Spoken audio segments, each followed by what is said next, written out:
Hello dear friends, welcome to Histo Past Forward. First, I have a small request for you. If there's any part of this video you'd like me to improve or a detail you'd like to see added, please let me know in the comments. That way I can prepare more beautiful, more satisfying stories for you. Also, we truly put a lot of effort into preparing these contents for you. Your subscriptions and comments not only motivate us, but also help us produce better and more meticulous content for you. This small support strengthens the bond between us. Today's story is titled, What the Morning Unveiled at Göbekli Tepe, Secrets from 12,000 Years Ago. We will embark on a slow and profound journey thousands of years back towards a morning spent among the silent stones of Göbekli Tepe.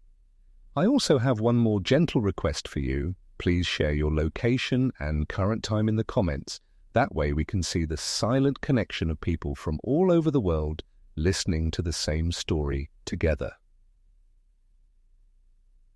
Now, dim the lights, wrap your blanket around your shoulders, and slowly close your eyes. If you're ready, as that thin line between night and day slowly began to disappear over Göbekli Tepe, the coolness carried by the wind still lingered on the surface of the stones. You, advancing with heavy steps from the slopes of the hills, feel the hard texture beneath the earth, bearing the traces of thousands of years. The crumbled limestone beneath your feet has become slightly sticky with the night's moisture. The faint rustle with each step sounds almost loud in this silence.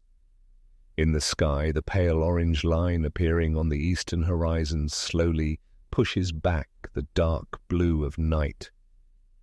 This moment was the same thousands of years ago. Only the inhabitants here had changed. The stones, the horizon, the sky remained the same. As your gaze locks onto that line, you know that the sun is still a few minutes from rising, and those minutes are the longest here, because with the first light, the stones, shadows, carvings, and the entire area take on a completely different identity. As you approach the main courtyard, the T-shaped pillars appear like giant shadows in the hazy pre-dawn light. The surface of some reflects the last remnants of moonlight, while others are lost in the depths of darkness. When the sun rises, these shadows will lengthen, change shape, and perhaps, as they did thousands of years ago, form a signal for the community. The figures on the pillars are striking even in this pale morning light. Fox, crane, wild boar, scorpion. Each is skillfully carved into the stone surface.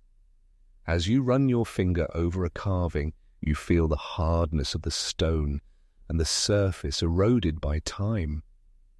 The cold breath of the night seems to still be hidden within this stone. Who knows, perhaps these figures were not merely aesthetic decorations. They could have been a calendar for hunters to understand the seasons, migration routes, or ritual times. Walking slowly towards the center of the courtyard, you imagine the people who might have spent the night here. Perhaps a few are waiting for the first light of dawn, or perhaps they have completed a ritual that lasted through the night. The smell of fire is still faintly perceptible. At the base of the stones there are small piles of ash scattered by the wind. Burnt bone fragments emerging from among them show that both food and ritual coexisted here. The smell of the earth is more intense at this hour. In the morning coolness, the mixture of damp stone and soil reaches your nose. This scent perhaps held the same meaning for the people living thousands of years ago. Time to begin the day. The sky, meanwhile, continues to change. The dark blue gives way to light grey, while that thin orange line on the eastern side thickens. In a few minutes, the first rays of the sun will strike the stones, illuminating the area silently. From your vantage point, the shadows of the stones around the courtyard are long and thin. They fall upon the ground almost like writing. Perhaps those shadows truly were a message. Who knows? Could this community have determined hunting times, ceremony days, or other important events by observing the length of the shadows? On the edge of the courtyard, at a slightly sunken point in the ground, you see a small stone hollow where rainwater has collected. Dewdrops sparkle within it. As the sun nears rising, these drops gather in the pores of the stone. This small detail reminds you how much the inhabitants here valued water. Perhaps collecting these drops in the mornings was a part of daily life. The sky is now adorned in shades of pink, gold, and light blue. As the horizon line sharpens, the sound of a flock of birds comes from afar. The birds fly away, soaring over the stones. This sound, perhaps, was the signal for the start of a morning for the people living thousands of years ago. You sit down at the base of one of the main pillars. The stone's shadow completely covers you. When you place your hand on the stone's surface, you feel its coolness from the night. When the sun rises, this coolness will slowly dissipate, giving way to a warming texture. You wonder how the figures on the stone will come to life with the light. And finally, the first rays of the sun appear on the horizon. The stone ground of the courtyard turns golden. The shadows of the carvings shorten but become clearer. The fox's face, the crane's wing, the curves of the wild boar, all of them, as if meeting the daylight again after thousands of years. You feel a connection with the past in the slowness of this moment. Time flows very differently here. There are no hours, no calendars, only the sky, the stones, and the earth. But an unanswered question still lingers in your mind. This morning rhythm, the easy shadow plays, and the figures on the stones. What did they truly mean to the people of that era?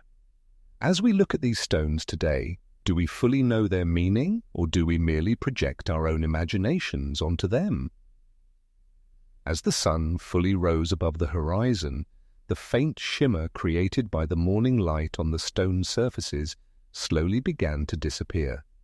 The golden tones gave way to a softer, whitish glow. You are still sitting in the shadow of the main pillar, but now the shadow has shortened. At this hour of the morning, the figures on the stones have taken on a completely different appearance compared to the night. The fox's eye is sharper, the crane's wings more distinct, the wild boar's lines more defined. The direction of the light reveals the details in the carvings as if they have been recarved. Although the surroundings seem silent, if you listen carefully, you notice life slowly awakening, a faint clinking sound as a small piece of stone shifts from its place. In the distance, the almost inaudible footsteps of tiny insects moving on the ground. The low hum created by the wind as it passes through the stones. All of these are like silent reminders that thousands of people once lived here. As you stand up and walk towards the edge of the courtyard, you notice a thin layer of soil accumulated between the paving stones. Dust carried by the wind has combined with the morning dew sticking to the ground. In some places, fresh tracks left by small animals are visible. Perhaps these tracks belong to rodents searching for food during the night. When people lived here, these tracks might have held other meanings, perhaps a sign for hunters or a warning for the protection of ritual materials. In the northern part of the courtyard, a few large blocks placed among the stones catch your eye. Their tops are perfectly flat, but their edges bear deep scratches. These scratches are like a silent record of how the stones were processed thousands of years ago. The morning light accentuates these scratches, and you can still feel the coldness of the stone as you run your finger over them. Perhaps these blocks were part of an unfinished construction project, or they were used for a special purpose in ceremonies held on specific days. As the sun rises, the shadows shorten, and the overall appearance of the area becomes simpler. But within this simplicity, every stone and every empty space seems to have meaning. To the south, a path leads slightly downhill from the courtyard. As you walk towards it, the stone pavement gives way to hard earth.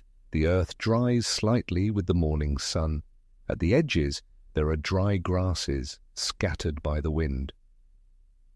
At the end of the path, you notice a small stone circle half buried in the ground.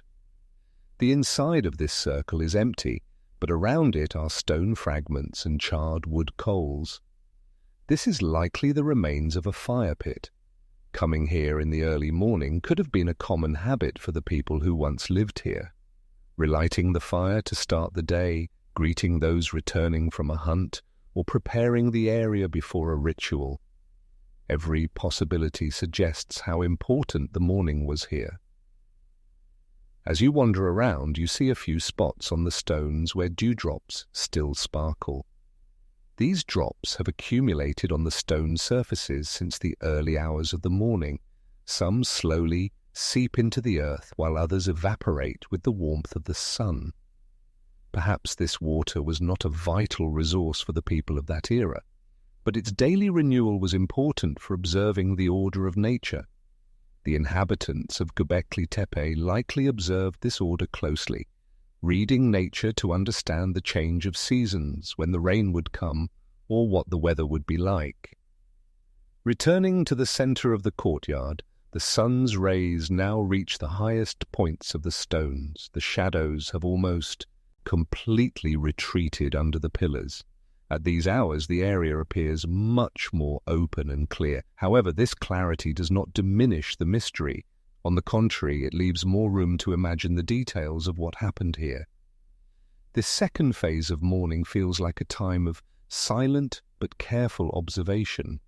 When people were here, perhaps they gathered in the shadow of the stones at precisely this hour to plan the day. As you are lost in these thoughts, a light breeze passes through the courtyard.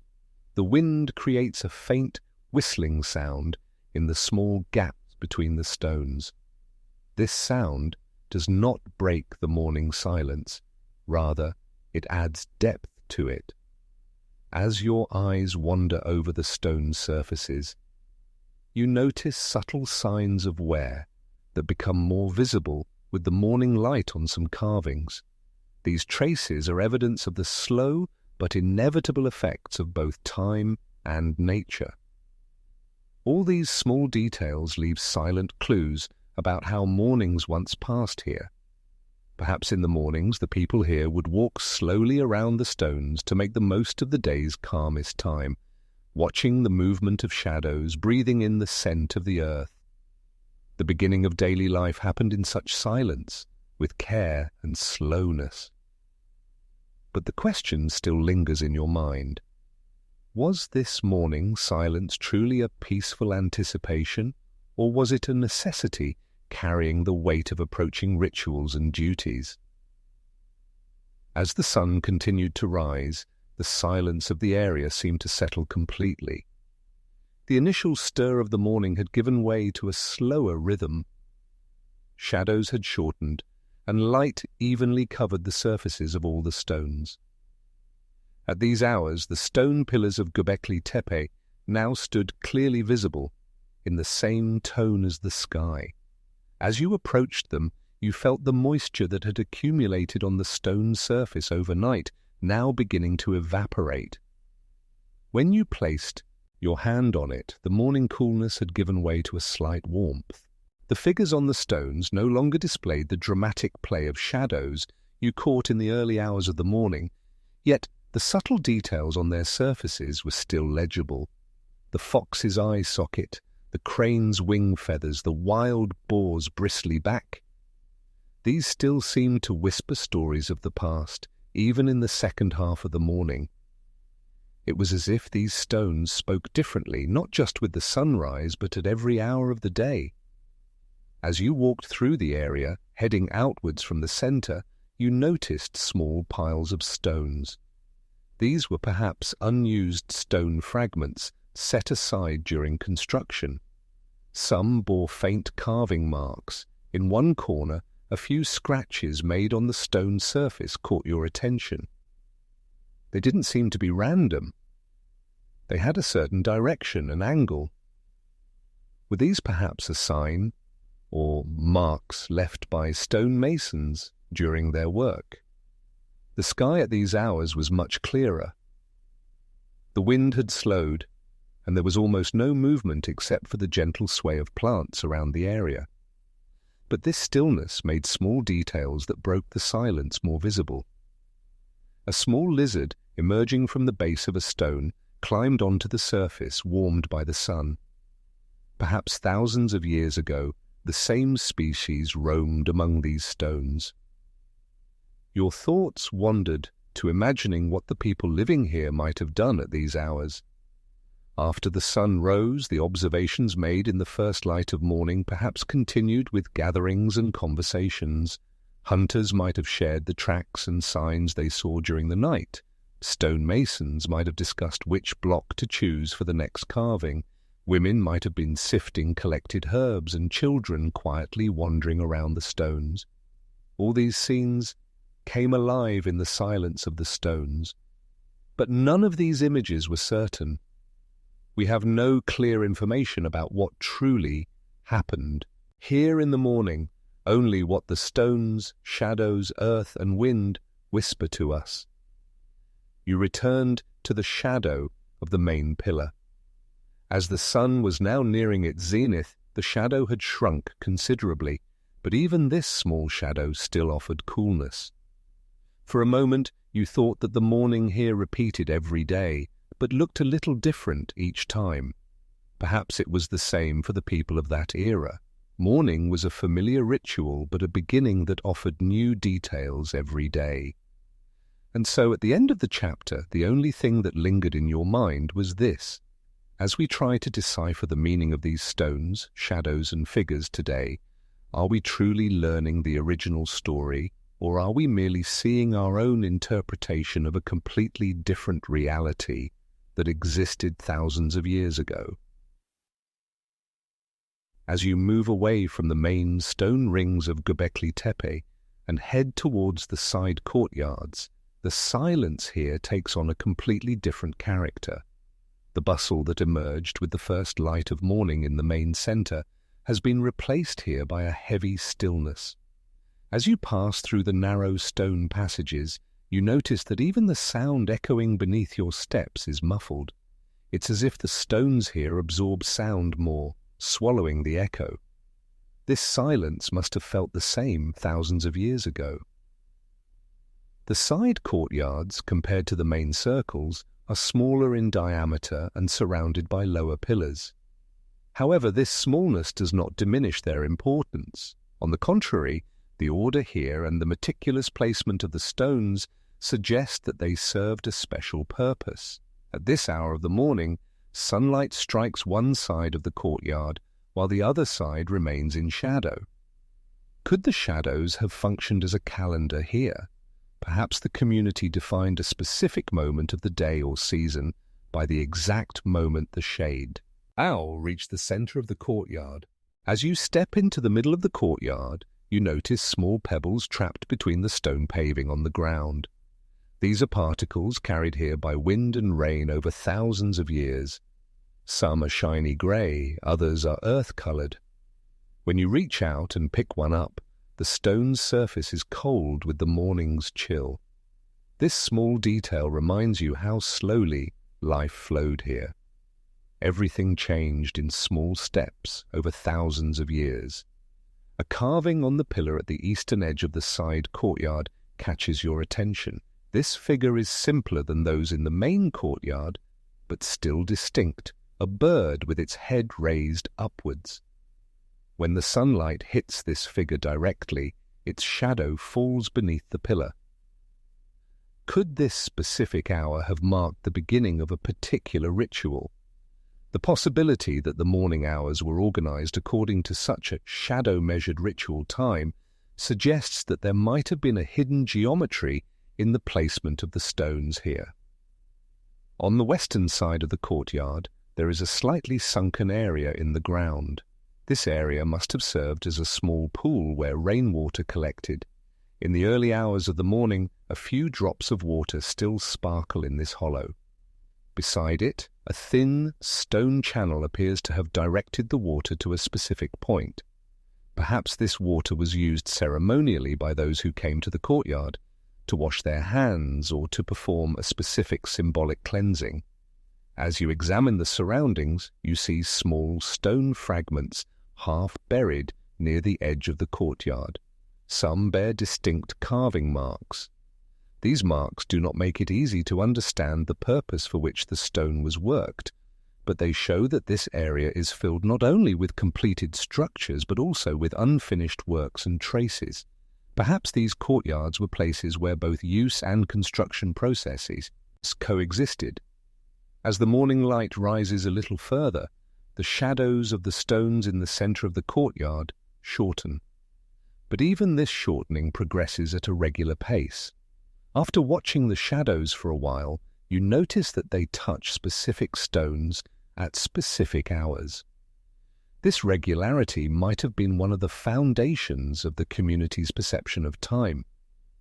Without modern calendars and clocks, people might have divided the day into segments by observing the sun's movement and the length and direction of shadows. You lean over a small pile at the base of a stone pillar on the northern edge of the side courtyard. This pile consists of crumbled stone fragments, burnt bone shards, and charred wood pieces. These remnants indicate that fire was used here. However, unlike the fire areas in the main courtyard, this one occurred in a smaller, more confined space. Perhaps this was part of a special ceremony performed by smaller groups. As you examine these traces, you notice a narrow stone corridor opening from the courtyard to the outside. This corridor leads to a point where the sun strikes directly at these hours. Light passes through the stone walls, falling on the ground like a thin line. Such an alignment may not be a coincidence. Perhaps this corridor was designed so that light would fall in this way only on certain days of the year. Such astronomical alignments prove how important the sky and the sun were to people in that era. As your eyes wander in the silence of the side courtyard, you notice much finer details on the stones here. On the surface of some, there are small, almost invisible notches, difficult to see with the naked eye. These notches might have been measurement marks made when the stones were erected, or they could have been a form of communication among the stone masons. When you stay in the silence of this courtyard for a long time, you feel that it holds a much more personal and perhaps more special meaning compared to the main courtyard. In these morning hours, those who came here might have consisted only of small groups. In contrast to the community-focused rituals of the main courtyard, the side courtyards might have hosted more introspective, more symbolic ceremonies. But even these thoughts are not definite knowledge. Everything that happened here thousands of years ago is preserved only in the silent language of the stones, shadows, and a few remnants. This language still cannot be fully deciphered today. As you watch the shadows slowly move, the question echoes in your mind.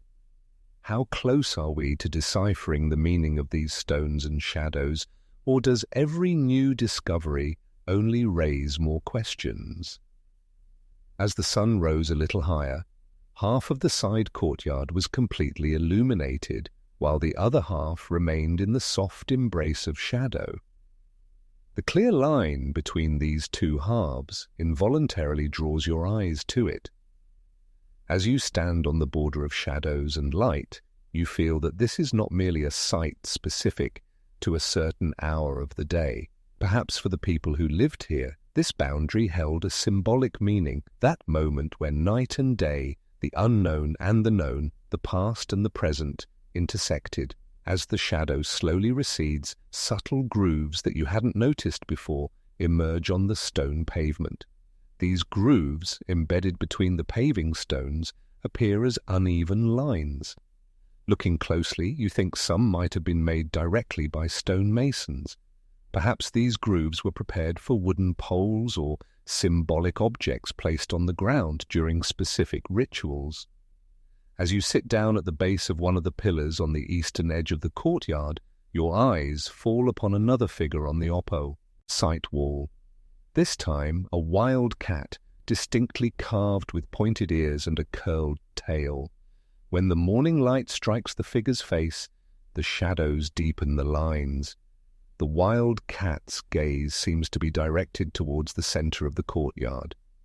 This might have been a sign that the animals people observed in their daily lives held a spiritual meaning. Sitting in silence for a while, resting your hands on the cold surface of the stones, you still feel the slight coolness of the morning moisture from the stone's pores. This feeling is like a silent bridge connecting you to the past. Thousands of years ago, perhaps someone else sitting here experienced the same feeling, their hands on the stone, lost in their own thoughts, while watching the movement of the shadows. As you walk to the western side of the courtyard, you see a small pile of stones right next to the wall. Among this pile are a few pieces that are more smoothly carved than ordinary stones. These might have been broken fragments of unfinished carvings. The unfinished lines on the surface of the stones make you wonder why the artisan didn't complete their work. Was it an interrupted ritual, or was the stone broken that caused this? The wind seems to have changed direction at these hours. It's now blowing from the north, not the east. As it passes through the stones, it creates a faint humming sound. This sound is heard more strongly in some corners. Perhaps the arrangement of the stones was set in a way that would direct the wind in a specific manner. Thus, a noticeable sound would be created within the courtyard at certain times. Such acoustic arrangements could have held special meanings for the community. As your eyes return to the center of the courtyard, you notice that the shadows are not as long as they were in the early morning hours. They are now short and sharp, but still pointing towards specific ones. It's possible that these directions are related to the rising and setting of stars. Like the main structures of Göbekli Tepe, the side courtyards might also have an arrangement connected to the sky. At the lower part of one of the pillars on the northern edge, there are very small, almost invisible scratches carved into the stone surface. These do not resemble animal figures, they are more like symbolic marks. Perhaps these marks indicated the purpose of the courtyard. However, the meaning of these symbols is still uncertain for us today. As you observe the atmosphere of the courtyard here in the second half of the morning, you feel that its silence is much more intense than that of the main courtyard. It is clear that people spent less time in this area. Perhaps this was a special ceremonial space opened only at specific times. As the morning lights slowly leave this area, shadows begin to dominate once again. And the question lingers in your mind. Were these courtyards places that held the community's secrets, or were they merely silent scenes of daily life? As the sun neared midday, the light striking the walls of the side courtyard began to change. The soft tones of morning were now sharper and whiter. The stone surfaces almost glowed under this bright light. However, this brightness seemed to swallow the details of the figures rather than accentuate them. The morning's effect of playing with shadows and deepening lines was gone. Now the stones were simpler, more bare. This change might have influenced the daily schedule of the people living here. Perhaps the morning hours were when rituals or observations were most intense. As midday approached, the courtyards fell silent. Perhaps people retreated to other areas. As you stand in the middle of the courtyard, there is no trace of the long, thin shadows of the morning. There are small, almost unnoticeable shadows at the base of each pillar. But even this shrinking is not entirely meaningless. The direction in which a shadow shortens offers clues about what time of year it is. The inhabitants here might have understood both the flow of time and the change of seasons by carefully observing the sun's path across the sky. Long before modern calendars, such natural indicators regulated human life. As you crouch down at the base of one of the stone pillars on the edge of the courtyard, you see small, burnt, bone fragments on the surface of the earth. These are very tiny, but upon closer inspection, you can tell some belong to animal bones. These bones might have been remnants of a meal or perhaps part of a ritual. After a morning ritual, a small fire might have been lit, and these bones cooked or symbolically burned in that fire. In the gaps between the stones, a thin layer of dust brought by the wind has accumulated. This dust has formed a soft layer on the courtyard floor. As you run your fingers over this thin layer, you notice that the dust easily disperses into the air. This suggests that a continuous cycle of accumulation and redistribution by the wind has occurred here over thousands of years. The courtyard's surface is like a slow-moving record of time itself. As you walk to the eastern side of the courtyard, a half-buried stone fragment at the base of the wall catches your attention. It has very finely carved lines on it. These lines are not in the shape of a figure or animal. They are more like a geometric pattern, parallel lines, connecting angles. Perhaps this was a measurement mark or a symbolic language of the community. Such small details show that Göbekli Tepe was not limited to hunting scenes or animal figures. There might be traces of abstract thought, perhaps early mathematics, here. On the western edge of the side courtyard, at a point close to the ground, you see that the surface of a carving has eroded. The erosion is so regular that it gives the impression of being done by human hands rather than natural erosion. Perhaps this stone surface was a point of contact for hands or objects during a specific ceremony. Each contact would have eroded the surface a little more, making that area of the stone smooth over thousands of years. Such erosions tell a history that can be felt, not just seen. The wind seems to have changed direction again. It's now blowing from the northwest, creating a different sound within the courtyard. This faint hum in the spaces between the pillars is different from the thin whistle of the early morning. It's a fuller, deeper sound. As you listen to this sound, you think that perhaps the people of that era also noticed these natural sounds and ascribed meaning to them. The sound of the wind might have been used as background music in ceremonies. A few clouds appear in the sky. The bright sunlight softens briefly. In this short moment of shadowing, a depth similar to the morning hours forms on the surface of the stones. The lines of the carvings become distinct again. This temporary change reminds you how important the play of light and shadow could have been for people.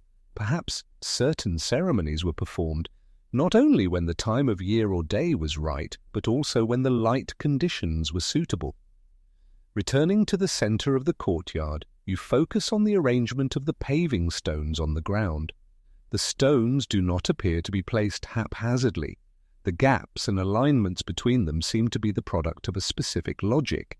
Perhaps this arrangement was designed to direct people's movements or to ensure they stood at specific points during a particular ceremony. As you approach the southern edge of the side courtyard, you notice a small hollow at the bottom of the wall. This hollow might have been a place where materials from within the courtyard were stored. Now it contains only earth and small stone fragments. But thousands of years ago, ceremonial objects, food or tools necessary for daily life might have been found here. Your eyes turn again to the pillar on the eastern edge. You remember the point where its shadow extended in the morning hours. Now that shadow has almost completely disappeared. But perhaps the people living here used this shadow movement as an important indicator of the day. When the shadow disappeared completely, it could have been a sign, a time when a ceremony ended, when people turned to other tasks, or when the courtyard was temporarily vacated. As you wander around the courtyard with these thoughts, you slowly realize that this silent structure is not just made of stones. Every hollow, every scratch, every abrasion, all of them are carriers of information. These details, which may seem small or insignificant from a modern perspective, were a part of daily life, belief, and social order for the people who lived here thousands of years ago. The wind lightens again. The silence deepens once more. The light filtering through the gaps between the stones comes from a steeper angle as midday approaches. As you stand in the middle of the courtyard and look around, you feel the slow but meaningful rhythm of the morning spent here. Even at this hour of the day, this place still tells stories. You just need to know the right language. But that language, it remains undeciphered. Even today, archaeologists, researchers, and historians are working to unravel the stories told by these stones. Every new finding answers some questions, but also raises new ones. And as you prepare to leave here, this thought remains in your mind. Perhaps these side courtyards are not here for us to fully understand the past, but for us to wonder about it, to ponder it, and to construct our own stories. Will we ever fully reach the true meaning of these stones, or will one day, with the first light of morning, all secrets spontaneously reveal themselves? As you return to the center of Göbekli Tepe, your eyes first catch the figures on the pillars. Although the morning light has now fully spread over the area, the animal carvings on the stone surfaces continue to appear in a different way. The low-angle rays of the sun in the early morning had accentuated the lines of these figures, revealing their details with shadows. Now, as midday approaches, the light is harsher, the shadows shorter, but this does not prevent the details on the figures' surfaces from still speaking. On one of the pillars, a long, slender fox carving catches your attention. The fox's body is in profile, its head slightly turned forward. Its tail is long, curving downwards. The fox figure, being on the eastern face of the pillar in the first light of morning, directly faced the sunlight. At that moment, the lower part of its tail was plunged into shadow, while its head shone under the light. Perhaps this was a conscious placement. The figure might have been intended to appear in a specific way at these hours. On the adjacent pillar, there is a carving of a wild boar. The boar's robust body, short but strong legs, and curved tusks are clearly discernible. This figure was covered in shadow in the early morning, but gradually emerged as the sun rose. Such a slow illumination might have told a story to observers, signaling the start of a hunt, a seasonal transition, or the time of a particular ritual. The animal figures carved into the stones of Göbekli Tepe were not merely an aesthetic choice, but probably meaningful symbols. These symbols might have encompassed both direct observations and abstract thoughts for the living community. The fox, with its agility and cunning, was a valuable animal in the eyes of hunters. The wild boar, both a food source and a symbol of power in a hunter-gatherer life. Birds like cranes could be indicators of migration, roosti, tes, and seasonal changes. As you look at this variety among the figures, you notice that each one is illuminated differently at these morning hours. This sequence of illumination might have been a silent clock mechanism that determined the flow of the day for the community. Perhaps people could understand what phase of the day they were in by observing which figure appeared under the light. On a pillar further to the east, there is a carving of a crane with its wings spread wide. The crane's long neck, elegant legs, and the fine details of its feathers are skillfully carved into the stone surface. When the morning sun strikes the upper part of the crane's wings, the wingtips remain slightly shadowed. This gives the figure a three-dimensional appearance. Perhaps such shadow play was a technique consciously planned by the stonemasons. The details of the carvings are hidden not only in the form of the figures, but also in the wear on their surfaces. On the fox figure's surface there are lines that have softened with time. This shows how the figure was affected by wind and rain over centuries. The The boar figure, however, has sharper lines, perhaps carved at a later period. This suggests that the figures at Göbekli Tepe were made at different times. As you walk through the area, you visualize the appearance of each figure in the morning hours. The fox's head sparkling in the first light, the crane's wings half-shadowed, the boar's body slowly emerging into the light. Each of these might have been silent parts of the morning ritual. People would watch these figures being illuminated, perhaps performing specific prayers or movements at those moments. When you touch the stone surfaces, you can feel the depth of the figures. Some figures are carved only a few millimeters deep, while others are so deep that your finger could almost sink into them. This difference in depth might serve not only an aesthetic purpose, but also aim to play with light and shadow.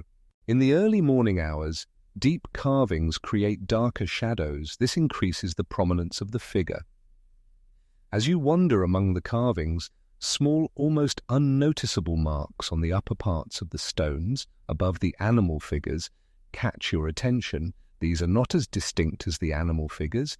Some are small lines, some are dots. Perhaps these marks were additional notes that determined the meaning or sequence of the figures. In the shadow of a pillar facing east, there are small stone fragments fallen on the ground. These might have broken off from the figures over time. When you pick one up, the stone's texture is the same as the main pillar. Perhaps these small pieces crumbled and fell to the ground over centuries, but even they remained here as silent witnesses to the past. As you look at these details, you lose track of time in the general silence of the area. The appearance of the figures in the morning hours is not just a moment of that day, but a scene repeated over thousands of years. Every day the sun rises, the figures are illuminated in sequence, and the shadows slowly change. This rhythm was the same when people lived here.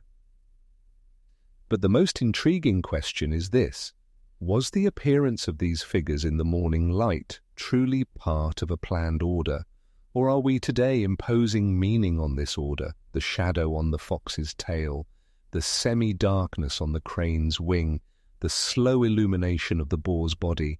Were these conscious symbols or natural plays of light that happened by chance? As the sun continued to rise, the shadows over the animal figures began to disappear, giving way to direct, harsh illumination. The contrast that brought the stones to life in the early morning hours was replaced by a calm but more monotonous appearance. As you examine this new state of the figures, you realize that they speak not only with light, but also with different phases of the day. The fox carving, which displayed a cunning and alert gaze thanks to the play of morning shadows, loses the depth in its eyes towards midday. This change might have ensured that the figure's meaning only emerged at specific hours. The same applies to the crane. The figure, which had an elegant and serene appearance with morning shadows, settles more flatly on the stone surface when the light hardens.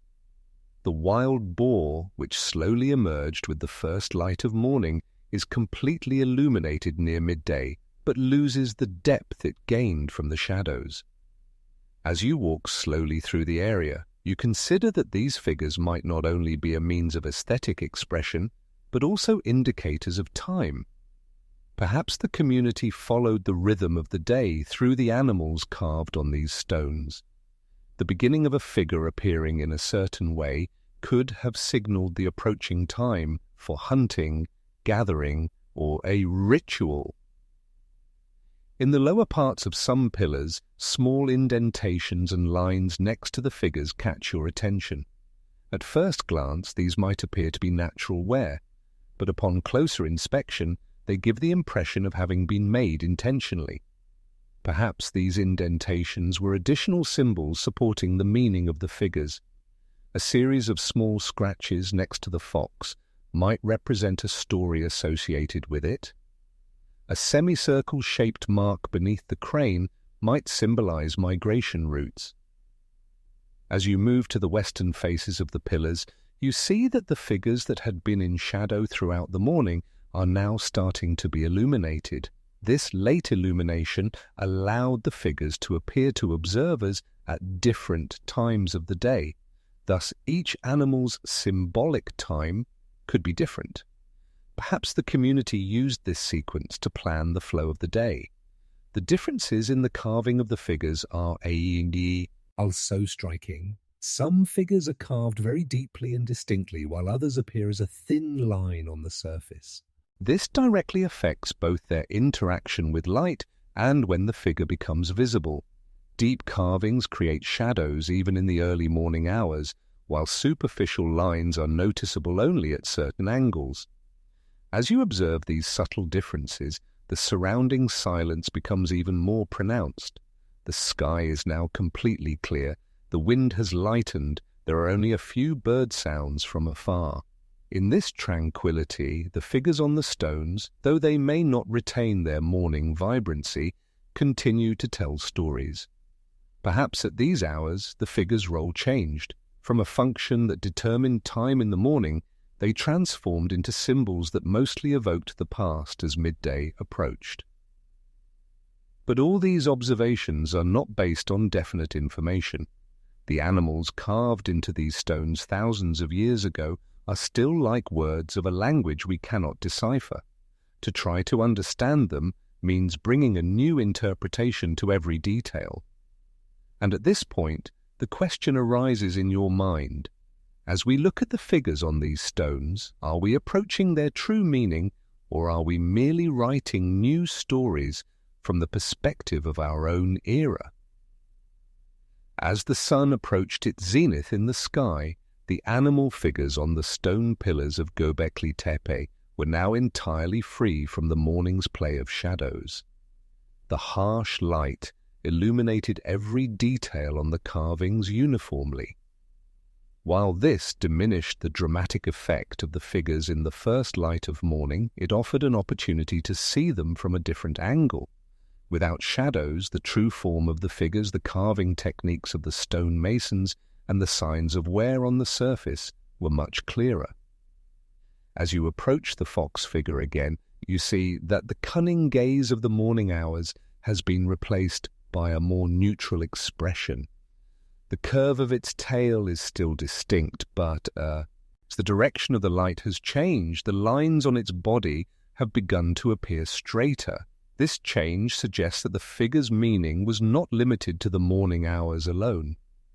Perhaps the fox, as much as it was a harbinger of morning, carried other meanings at different times of the day. Perhaps in the morning it symbolized cunning, and at noon, patience.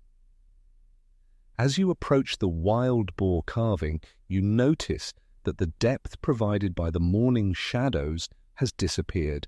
Now its body is completely in light, the lines are clearer but less dramatic. However, this clarity allows you to see the figure's anatomical details better. Strong legs, thick neck, curved tusks. These details suggest that the boar was not only a food source for the community, but also a symbol of strength and resilience. The crane figure, however, tells a different story. The elegant lines of its wings are not deepened by shadow as they were in the morning hours. Instead, the sunlight reveals the delicate grooves of the feathers. These fine details are evidence of how closely the stone masons observed nature. The crane, as a migratory bird species, could have signaled the change of seasons, or been a harbinger of new hunting opportunities or climatic changes for the community. As you wander among the pillars, the conscious arrangement of each figure catches your attention. The fox is positioned on the eastern face to receive the morning sun directly. The boar, facing north, slowly emerges from shadow into light, and the crane is positioned facing west to become more prominent in the afternoon light. These alignments might be the product of a functional plan, not just an aesthetic one. The abrasions on the stones also offer clues about the figure's purpose. The surface of some carvings is more worn than others. This suggests that they might have been figures that were touched more frequently or ceremonially contacted. Perhaps people would touch specific animal figures to invoke strength luck, or protection. These contacts would have smoothed the stone surface over centuries. As you focus on these details, you imagine the story told by the stones in the silence of the courtyard. Perhaps in the morning hours, people gathered here to watch the figures being illuminated in sequence. When the first light struck the fox, everyone watched in silence. Then, when the boar emerged into the light, hunting preparations began. When the crane was illuminated, perhaps the community discussed their plans related to seasonal migration or long journeys.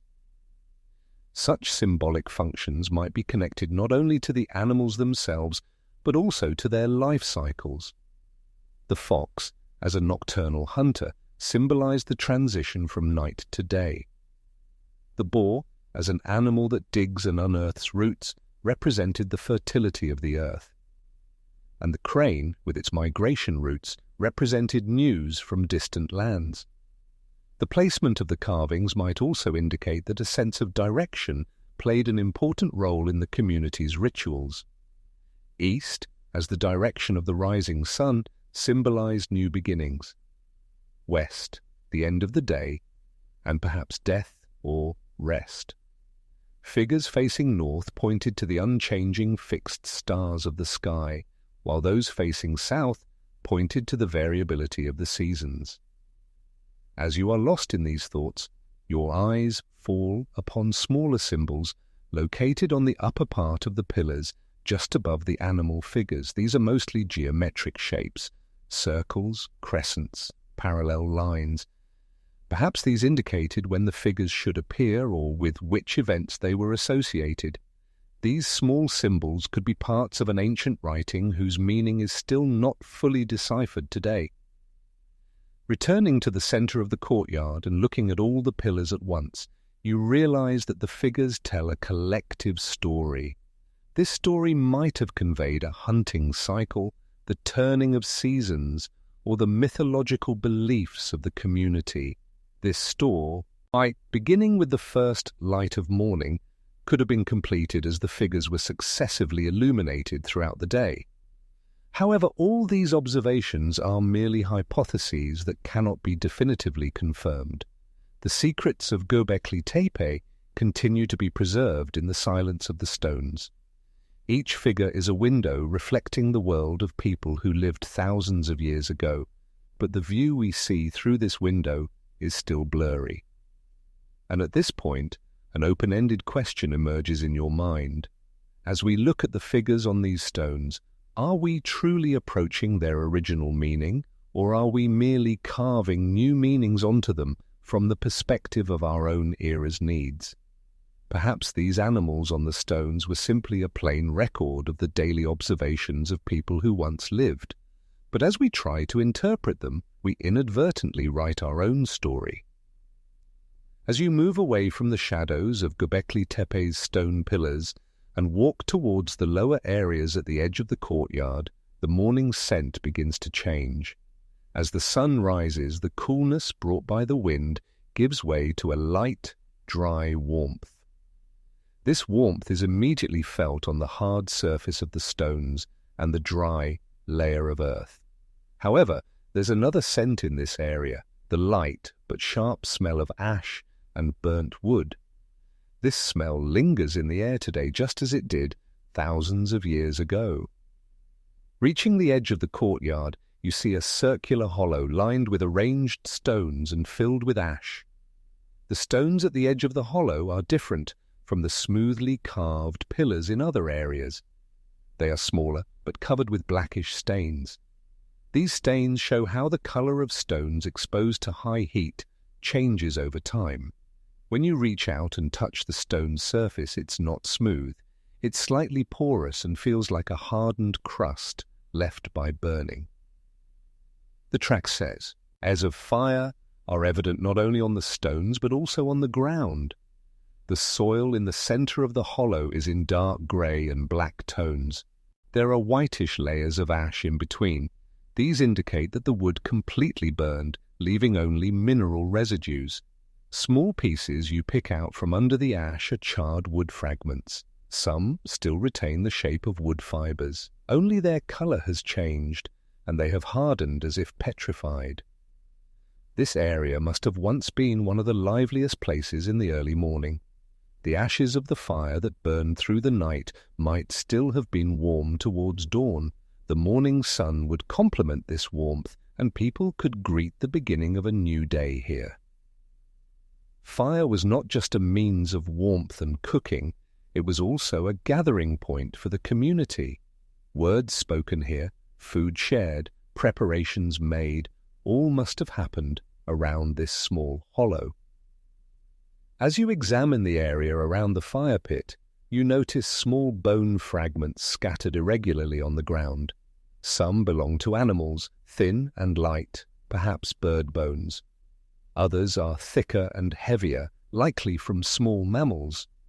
These bones might have been cooked in the fire or burned for ritual purposes. Some have cracks left by burning. This resulted from the high heat of the fire rapidly evaporating the moisture inside the bone. Near the hollow, there are a few large stone pieces that seem to be buried. These stones might have been used to sit around the fire or to place containers on. Their surfaces have thin cracks and circular indentations caused by heat. Perhaps these indentations are the marks left by the bases of pots placed on the stones.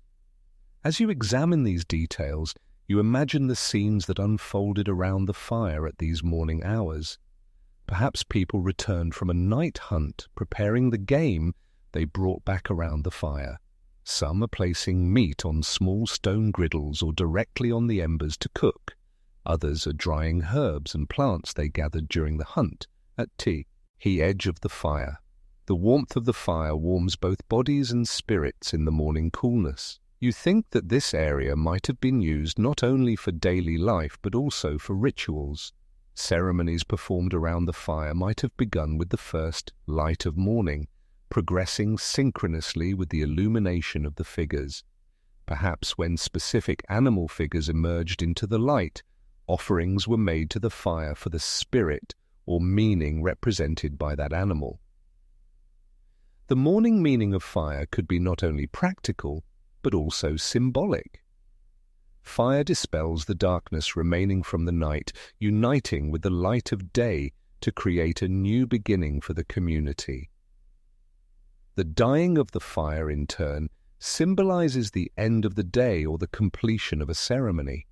The embers, still warm in the early morning, are like evidence of life that continued throughout the night. As you walk around the fire pit, you notice that the ash layer is in different strata. The top ash is lighter in color and delicate, likely from a recent burn. The lower layers are darker and compacted, perhaps having been soaked and hardened by rains. These layers prove that fire was lit here repeatedly, and each accumulated on top of the other, forming the present appearance. A little beyond the hollow, you see another fire area. This second area is smaller and less distinct, but the stones around it bear similar burn marks. This might have been a hearth used for smaller groups. While the main fire area served the entire community, these smaller hearths might have been used for special purposes or specific family groups. As you measure the distance between these two areas, you feel that the arrangement between them is not coincidental. The location of the fire areas might have been chosen according to the direction the smoke would be carried by the wind. Thus, the smoke would be carried out towards, not into the ritual area. Such details show how carefully the people living here observed environmental conditions. The wind slightly shifts direction, and a thin cloud of dust rises from the ashen earth. This dust lingers in the air for a short time before settling back down. The faint smell of burning reaching your nose carries the traces of the past into the present. And you, in the silence of this area, realize that fire was not only a physical, but also a social center. Perhaps daily plans were discussed here. Hunters determined their routes, elders told stories, and children played in the warmth of the fire. The meaning of morning was not just a new day. It was the community coming together again, a shared moment, a common warmth. But all these scenes are dreams born from the whispered clues of stones and ashes. We will never fully know what truly happened.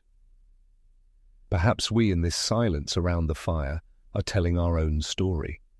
As the sun rose a little higher in the sky, the area around the fire pit was now stripped of its soft morning tones, covered in sharper light. The morning coolness had completely disappeared, and the surface of the stones had begun to warm slightly. At these hours, the ashes of the fire that burned through the night had long since cooled. However, the upper part of the ash layer could still faintly disperse into the air. With every step, the fine dust under your feet gently rose, sparkling like a greyish-white mist in the sunlight.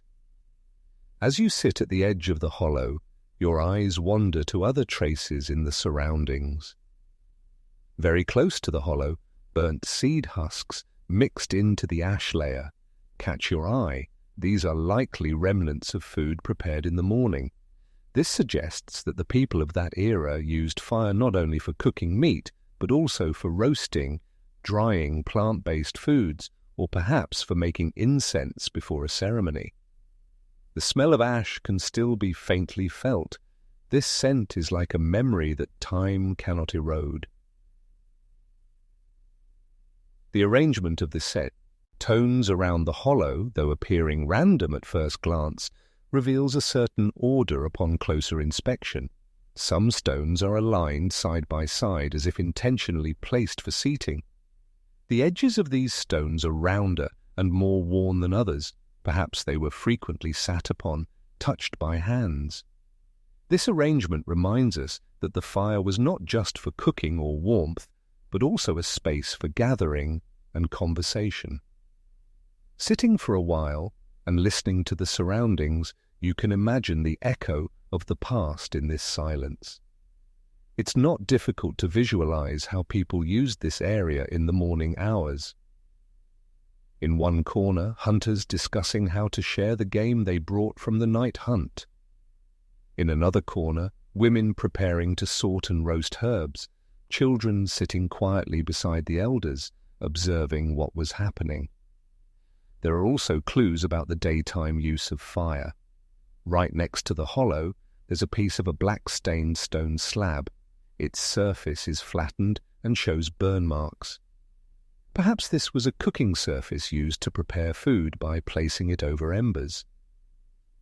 There are small cracks on the edges of the stone caused by heat. These cracks indicate that the stone was exposed to high temperatures repeatedly. Moving a little further from the hollow, you notice other small burnt areas. These are not as large as the main fire, likely used for single occasions. Perhaps they were used for cooking specific ingredients or small quantities of food.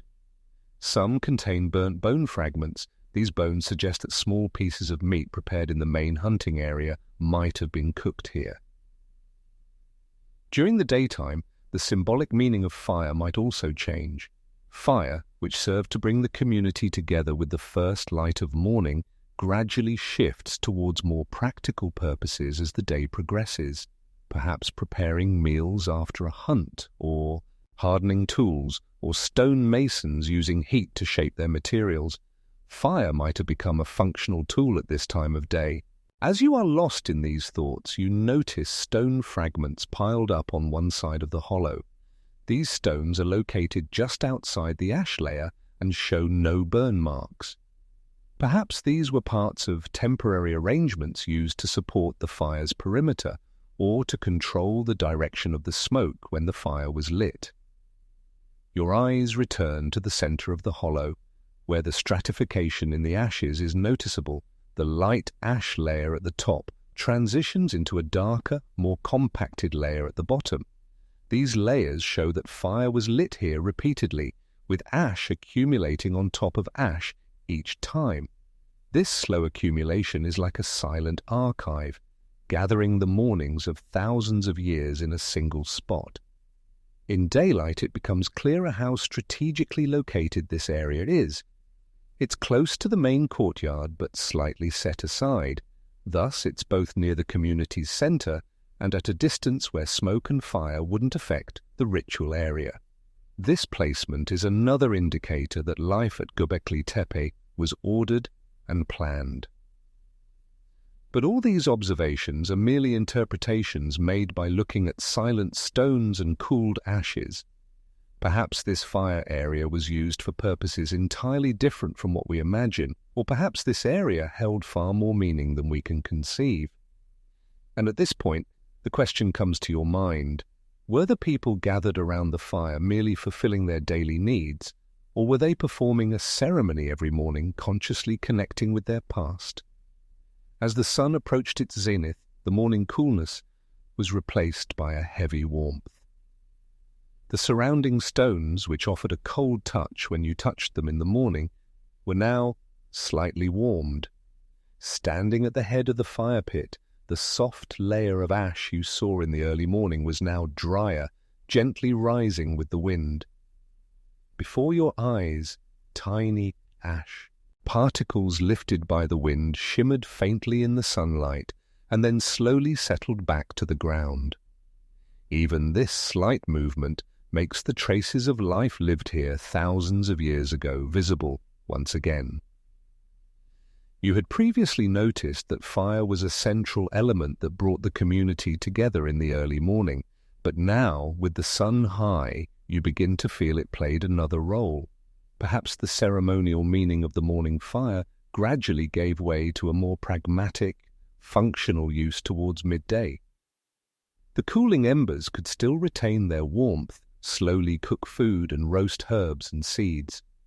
During the daytime, fire must have become a tool that nourished not only the spirit, but also the body. As you sit at the edge of the hollow, you pay attention once again to the arrangement of the surrounding stones. The edges of some are noticeably worn. These abrasions could be the traces of bodies sitting at the same points for years. Sitting around the fire was important not just for warmth, but also for spending time together. Perhaps here the day's news was shared, plans for the next day were made, and post-hunt food was distributed. The small bone fragments catching your eye among the ashes show more detail than those you saw in the morning. Some have burn marks and cracks, which suggests they were thrown directly into the fire.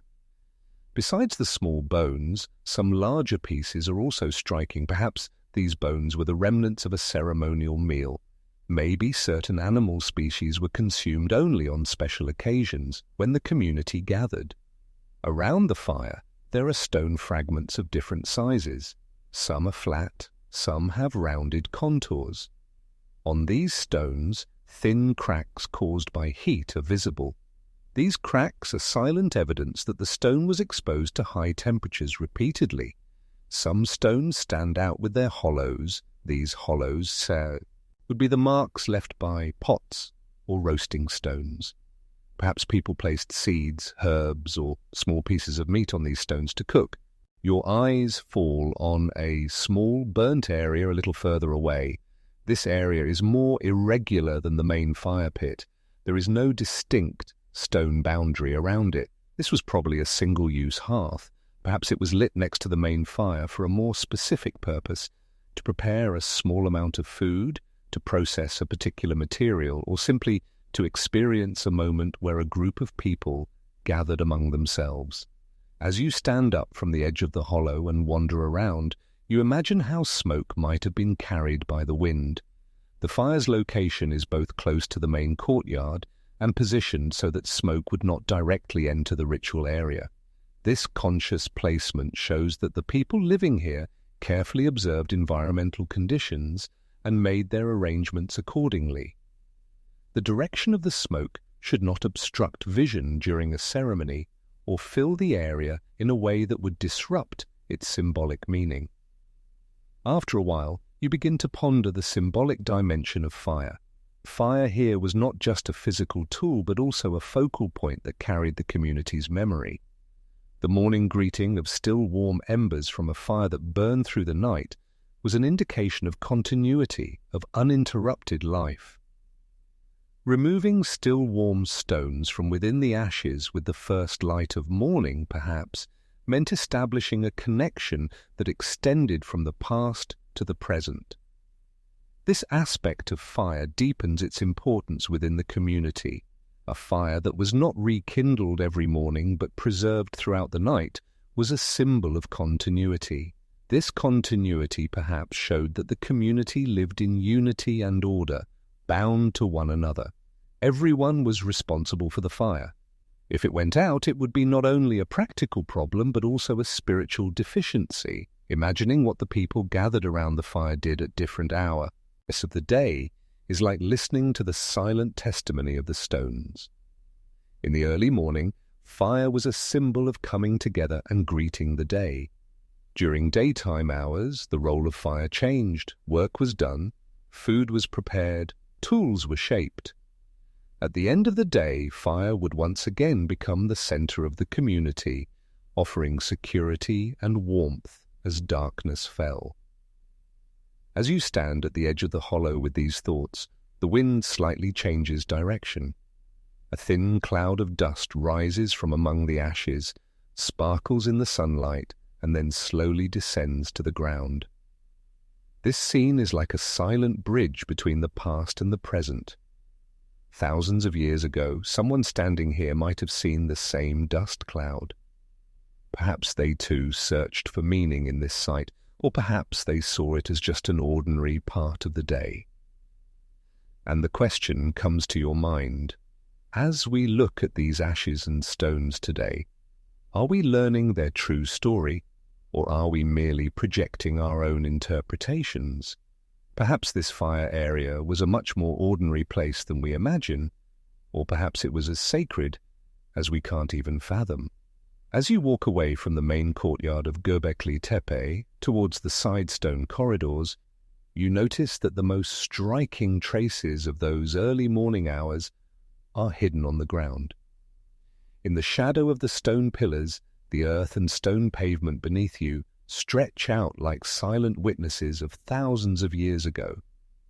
As your eyes begin to discern the small details on these surfaces, irregular indentations and protrusions first catch your eye. Although they appear to be natural wear at first glance, upon closer inspection, you realize that some resemble the imprints left by human feet. These traces are different from the sharp and clear footprints you see in the modern world. Centuries, even millennia, of wind, rain, and sun have eroded and softened them, yet their symmetry, the faint curves of toes, the subtle hollows left by heels are still discernible. At this hour of the morning, the low-angle sunlight casts shadows along the edges of these indentations, making them more visible. It's as if this time of day is the most opportune moment to see these traces. Some of the traces are on the stone pavement, others on compacted earth surfaces. The traces on stone are shallower and have rounded contours. Those on earth are slightly deeper, but partially filled in over time. This difference provides clues about when and under what conditions the traces were formed. Perhaps the traces on stone formed at specific points, frequently crossed by those entering and leaving the ritual area. Those on earth reflected the first steps of people returning from a hunt or participating in ceremonies in the morning. The directions of the traces are also striking. Most are oriented towards the main courtyard, meaning that in the early morning hours, people were most likely moving towards the center. Some traces, however, lead outwards from the courtyard. Perhaps these represent the steps of those setting out for hunting or daily tasks. The density of the traces increases near the entrance to the courtyard. This suggests that a collective movement occurred at certain times of the day. In some areas, animal paw prints can also be discerned among the traces, small claw marks, curved paws. These likely belong to dog-like animals used in hunting. Perhaps these animals followed their owners to the ritual area in the morning hours. The presence of human and animal tracks side by side, and sometimes even intertwined, shows the close relationship between humans and animals in life at Göbekli Tepe.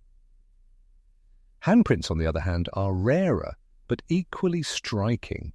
In the lower parts of the stone walls, on some flat surfaces close to ground level, faint indentations left by fingers can be felt. These marks could have been made intentionally, or they might have formed as a result of leaning on something. The shadows falling on these traces in the early morning make the finger lines more distinct. Handprints are like a silent record not only of a touch, but also of the intention behind that touch. As you examine these traces, a morning scene from thousands of years ago comes alive before your eyes. People head towards the gathering area before the sun even rises, some with heavy steps, some quickly and purposefully. The stones beneath their feet, cooled throughout the night, are slightly damp with the morning's chill. Children perhaps leave prints while playing in the softer parts of the earth, while adults move with the seriousness of the morning. The depth of some traces makes you feel the weight of the person who made them. Deeper traces might belong to people carrying burdens or returning from a hunt.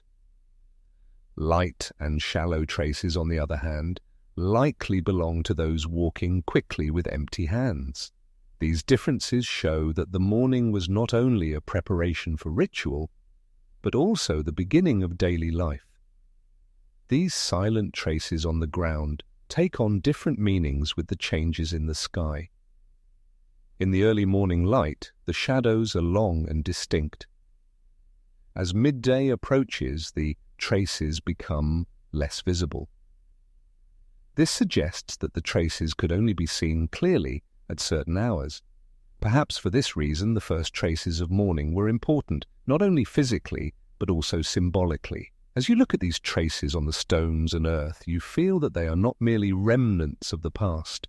They are silent stories telling how those people lived their mornings, where they went, with whom they walked, and even how they felt. Each step is like a sentence reaching us from thousands of years ago. But the main question is this: by looking at these traces, are we truly seeing the mornings of the past, or are we merely visualizing scenes we've conjured in our own imagination? Do these footprints and handprints carved into the stones show the past from their perspective, or from ours? As the sun rose a little higher in the sky, the first traces of morning slowly began to disappear. As the shadows created by the low-angle light shortened, the indentations and protrusions on the surface of the stones and earth became less distinct. You notice that the clear foot shapes you saw just moments ago are now replaced by almost imperceptible flat areas. This change explains why these traces were only noticeable at certain times of the day. The early morning light was the most important factor, making them visible. Near the entrance to the courtyard, two parallel series of footprints catch your eye. The sizes of the prints are different. One is larger, the other smaller. The spacing of the steps also varies. The prints of the larger one are deeper and more regular. Those of the smaller one are shallower, changing direction intermittently. Perhaps this was a sign of an adult and a child walking together. In the early morning, perhaps the child was looking around curiously, while the adult proceeded with calm but determined steps towards the ritual area. The permanence of the traces also depended on the ground conditions of that era. If the soil was hard but covered with a thin layer of dust, the traces would easily become distinct and be preserved for a while. However, rain or wind could quickly obliterate these traces. The shallow marks on some of Göbekli Tepe's paving stones, however, could last much longer. The stone would slightly abrade under pressure, making the shape permanent. As you look at the fine scratches between the paving stones, you think that these too might have resulted from people walking. A person passing through the same point repeatedly creates a polishing effect on the stone's surface that is difficult to see with the naked eye. Such marks are more frequent in the narrow passages at the entrance to the ritual area. This suggests that the morning unfolded with a certain order. People always walked along the same paths to reach the center of the area, and thus the traces became more distinct. Handprints, however, tell a different story. On some wall surfaces, especially at the edges of entrances, there are abrasion marks left by fingers. These marks might be the result of a habit rather than an intentional sign. Perhaps people placed their hands on the stone as they entered the area, balancing themselves or offering a kind of silent greeting. The shadows falling on these walls in the early morning reveal these marks like a subtle relief. Animal tracks are also part of this morning story. Small clawed paws arranged side by side on the Earth's surface. The direction of some is the same as human tracks, while others are completely opposite. Perhaps animals left the courtyard in the early morning to wander around, then returned. The intertwining of human and animal tracks indicates that life here was shared in common areas. From an archaeological perspective, the preservation of these traces is a great stroke of luck. Most often, footprints and handprints from thousands of years ago can only become permanent under special conditions. The hardened earth, stone paving, and sheltered areas at Göbekli Tepe may have allowed these traces to remain intact for centuries, even millennia. As you wander among these traces, you feel that they are not merely physical marks. Each one is a record of a momentary movement of a human being who lived thousands of years ago. That moment might have been ordinary, simple enough to go unnoticed. But today that small step has become a bridge to the past. And at this point, you ask yourself, do these traces truly show us the past, or do they merely feed a story we conjure in our own minds? Perhaps we will never know their true meaning, but we will nevertheless not stop looking at them, dreaming about them, and asking questions. The sun had now completed its slow ascent in the morning sky, and light began to fall at a steeper angle on the stones of Göbekli Tepe. The traces that shadows had deepened and made prominent just moments ago now faded under the brightness of the approaching midday, some becoming almost invisible. You watch as the steps and fingerprints you could clearly distinguish earlier slowly dissolve in the light. This disappearance reminds you that the traces are not just physical indentations, but also signs that live with the rhythm of the day, their visibility changing with time. These traces are not only concrete evidence of the past, they are also a time-dependent reminder. Your ability to see them is limited to specific hours of the day. The low-angle light of morning casts shadows along the edges of these indentations, revealing them. As midday approaches, the shadows shorten and the details become indistinct. This transience perhaps increased the symbolic value of the traces. People living thousands of years ago might also have noticed that these traces became distinct only in the morning hours. As you walk towards the eastern side of the main courtyard, several series of parallel traces on the stone pavement catch your eye. The spacing of the steps is regular, almost reflecting a marching order. The traces lead towards the center of the courtyard. This suggests a specific gathering practice in the morning hours. Perhaps community members entered the courtyard in the same sequence at the start of the day, stood at a designated point, and then began the ritual. As you lean over the traces, you notice here a slight polishing effect on some of them. This must have resulted from the repeated contact wearing down the stone surface. The same point, stepped on thousands of times, has a different texture than other stone surfaces. This wear is like a record not just of a path, but of a habit, a tradition. The traces on Earth's surfaces, however, tell a completely different story. This ground, not as durable as stone, recorded each step more softly, but more fleetingly. The shapes have been distorted over time by the effects of rain and wind, yet they are still clear enough to be discernible in the early morning light. These traces have frozen and left behind the daily flow of human movement on a particular day at a particular hour. In some areas, the traces are mixed together, human steps intertwined with animal paw prints, small claw marks, curved paws, and parallel lines. This mixture shows that humans and animals shared the same space in the morning hours. Perhaps animals came to the courtyard in the cool morning, followed their owners or groups, and then left again.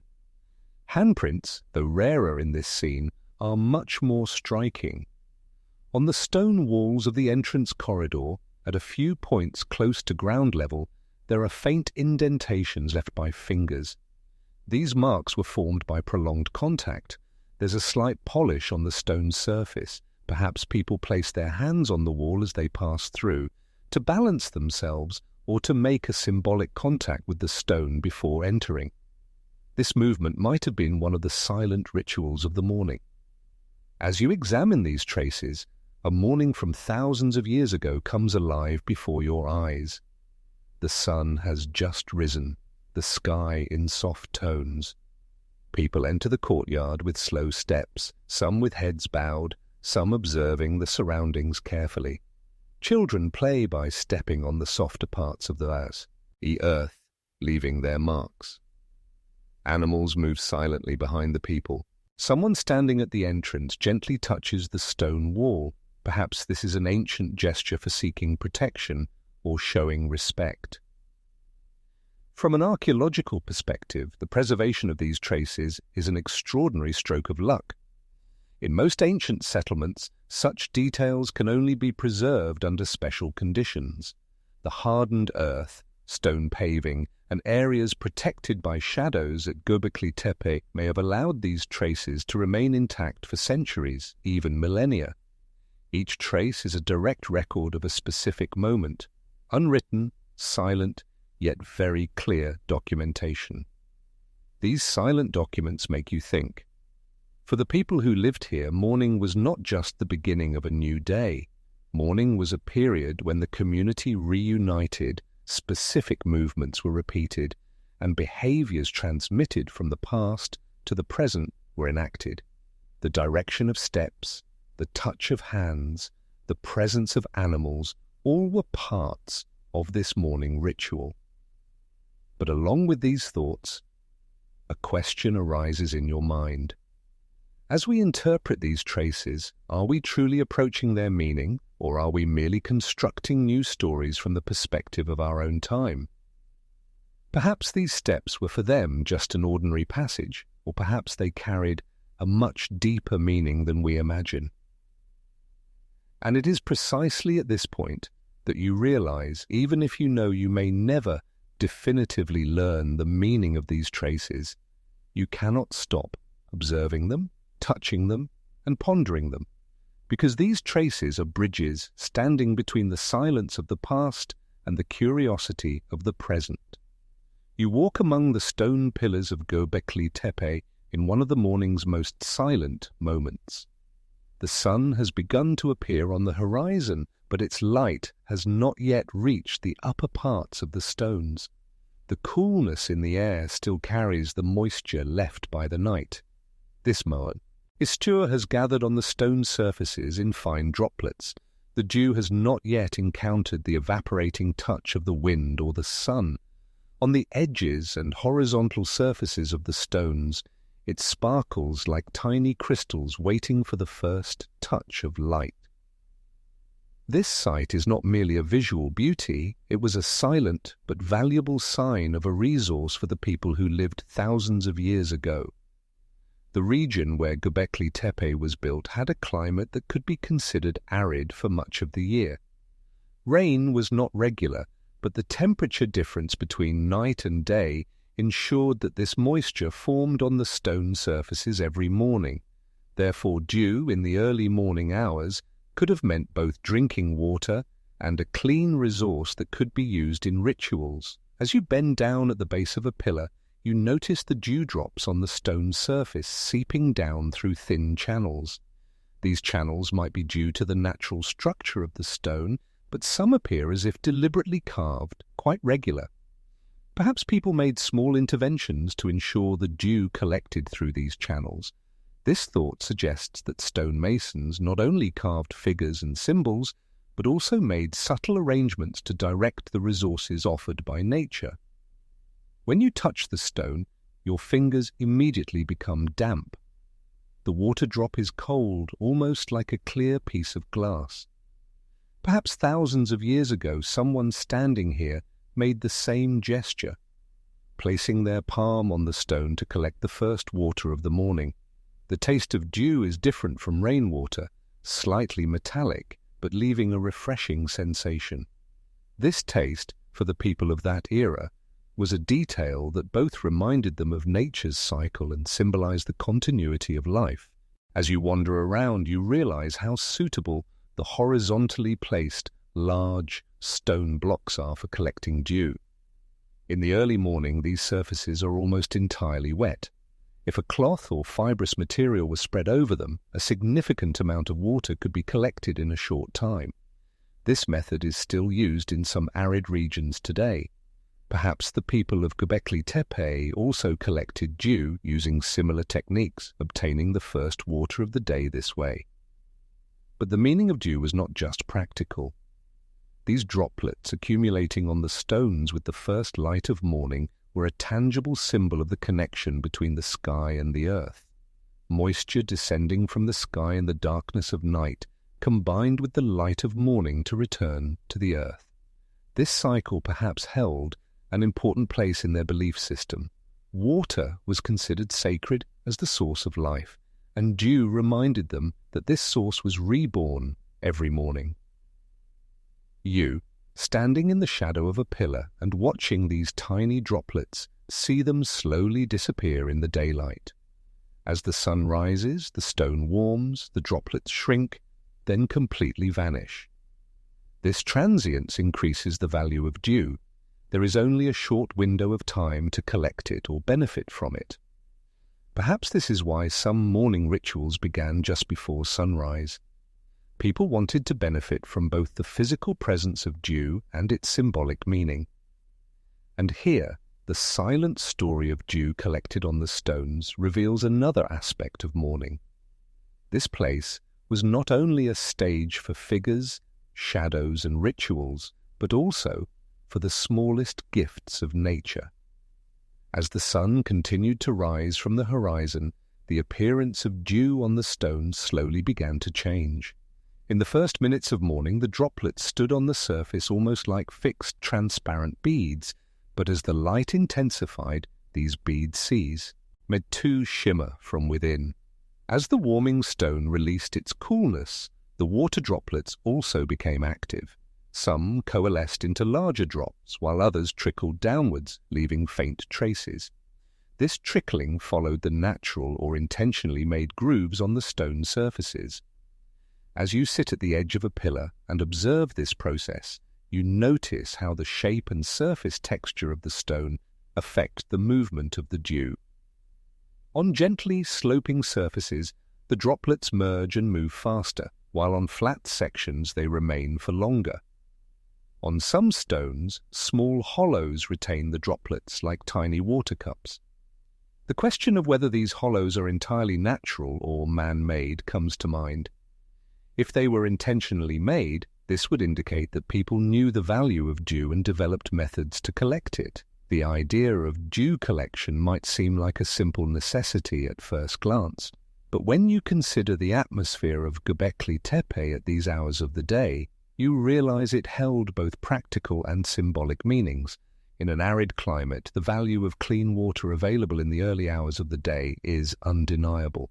However, the fact that water descended from the sky invisibly onto the stones throughout the night might have been perceived by this community as a direct divine or sacred gift. Moving a little away from the center of the courtyard and heading towards the side stone blocks, you see that dew is much more abundant on the more horizontal and wide surfaces. If someone living in that era came here and spread a fibrous cloth over them or wiped them with their hands, they could quickly collect enough water to moisten their palm. The fact that dew is still collected in this way in some parts of the world today further strengthens this idea. Furthermore, the disappearance of dew in the later morning hours limits its use over time. As the sun rises, thus the droplets evaporate, first leaving small traces, then disappearing completely. This temporary presence might have been another reason why morning rituals were performed in the early hours. People would collect the dew or perform a symbolic cleansing by touching it before it vanished. You notice that on some stone surfaces, dew collects only on the upper parts. This could be because the lower sections of the stones were exposed to shadow for longer during the night, or because heat, reflected from the ground, prevented moisture in the lower parts. This difference must have required those who wanted to collect dew at that time to choose the most suitable stones and surfaces. Looking more closely, you see that some of the paths followed by the dew on the stone surfaces trace the lines of the figures' carvings.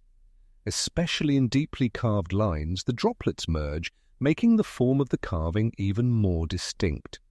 This situation could have caused animal figures or symbols to gain an extra sparkle from the dew in the early morning hours.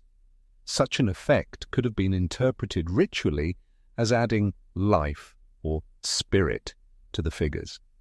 The porous structure of Göbekli Tepe's stones makes it easier for dew to adhere to the surface. These pores allow the droplets to remain on the stone for longer before flowing to the ground. Thus, people might have been able to benefit from this water for a short time, even after the sun rose. Practically, this meant a water source that could be used for drinking or cleaning even in the later minutes of the morning. As you make these observations, you think about the social role this dew might have played. Perhaps in the early morning hours, specific individuals were tasked with collecting dew. The collected water might have been given to the elders of the community, children, or those involved in ceremonies. Thus, this simple act became part of both social solidarity and ritual order. From an archaeological perspective, finding direct evidence of dew collection is difficult. However, the intentional hollows on the stone surfaces, the areas where moisture concentrates on figures, and the strategic placement of horizontal stones offer indirect clues supporting this possibility. Modern science can explain the conditions of dew formation, but we can only understand how these communities perceived it and what value they attributed to it through such observations and interpretations. As the sun slowly rises and the light intensifies, the last remaining droplets on the stones also disappear. The surfaces are now dry and warm. This sudden change gives the feeling that that brief but special morning period has ended. The stone surfaces that were sparkling and full of life just moments ago now take on the static appearance of the daytime. And you, watching this process, can't help but ask yourself this question. Did the people living thousands of years ago perhaps associate the rapid disappearance of dew with the transience of life? Perhaps for them, these droplets were a gift renewed every day, but never permanent. Just like days, seasons, and even life itself. The sun had risen well above the horizon, and Göbekli Tepe's vast stone courtyard was now bathed in a golden light. However, this light had long since banished the dew droplets that shimmered on the stones in the early morning. The surfaces had dried, and the porous texture of the stones had returned to its hard and matte state.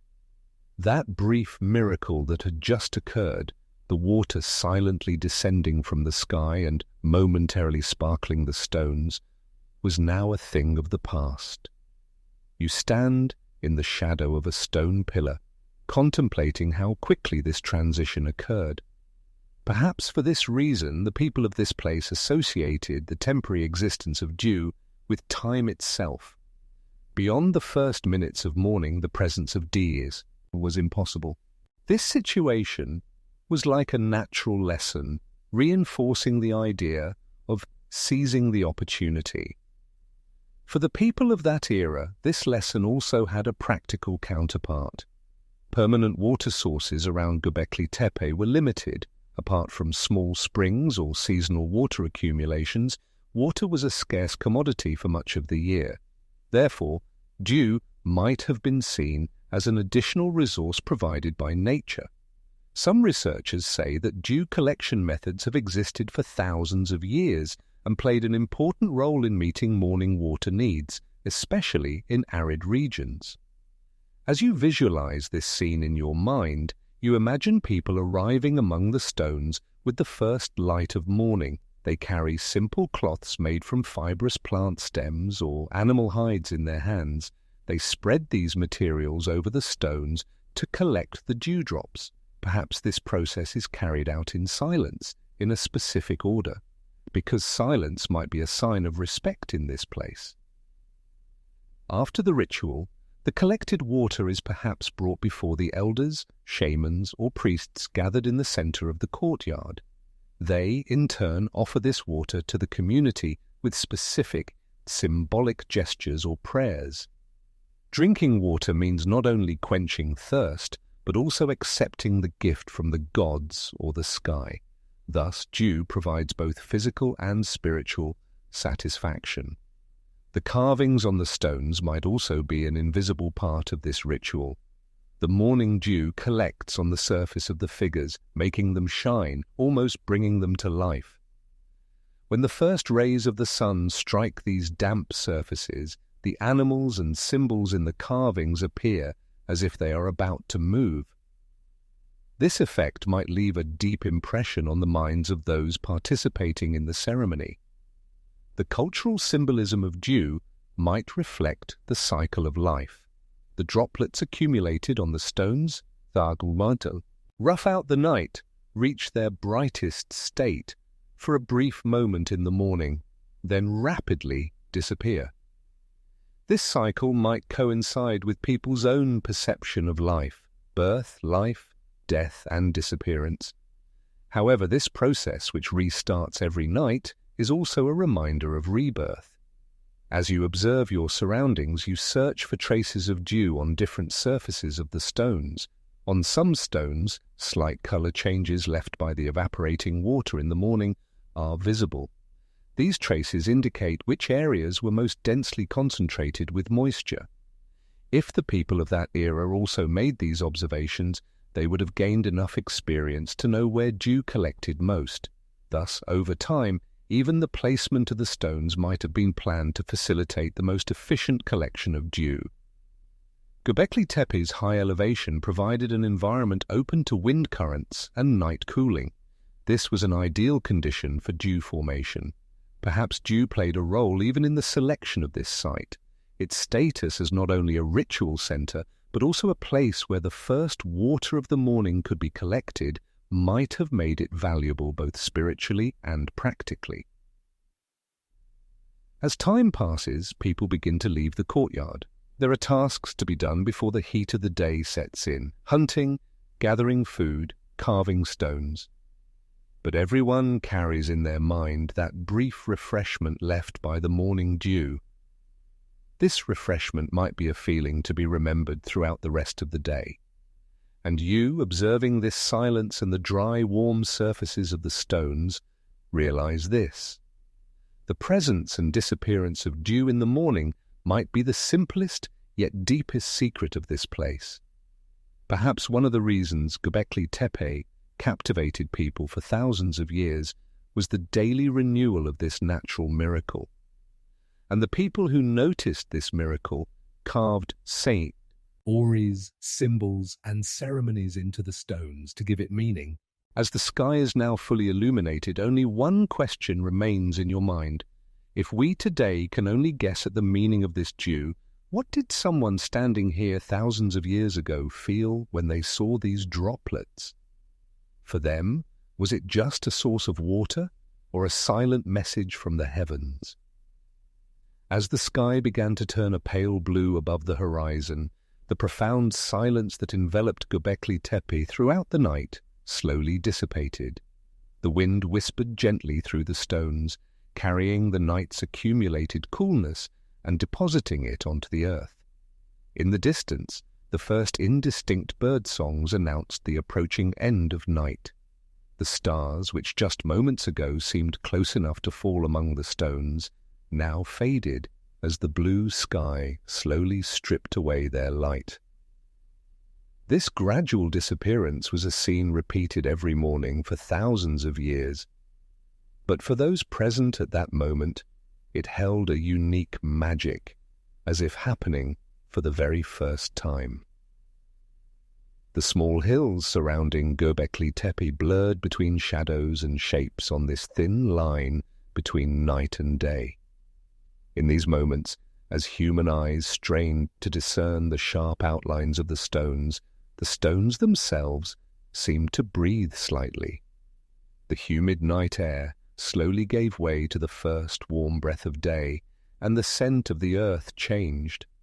The earth, with the first light of morning, smelled warmer, livelier, sharper. This scent mingled with the traces of fires lit years ago among the stones, of animals sacrificed, and of beverages poured during ceremonies. People who waited in the shadows of the stones throughout the night, some silently praying, some lost in introspection, watched this transition with eyes turned to the horizon. For them, the arrival of morning was not merely the end of darkness, it was the completion of a sacred cycle, created jointly by the sky and the stones, a sign that the gods had granted them a new day.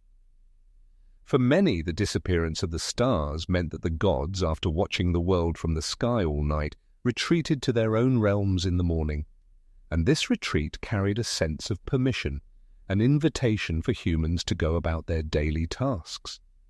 As the sky opened up a little more, a thin, hazy light appeared just above the horizon. This light was not yet the sun itself, but it had already begun to faintly illuminate the carvings, lines, and reliefs on the stones. The animal figures in the carvings, half in shadow, half in light, appeared vibrant, as if about to move. Foxes, snakes, cranes. All of them, though created by the hands of stonemasons thousands of years ago, seemed born anew this morning, finding life in the first light of day.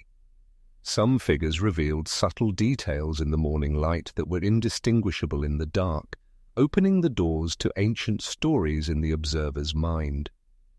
The great megaliths in the very center of the ceremonial area stood tall against the sky at this hour, like silent sentinels.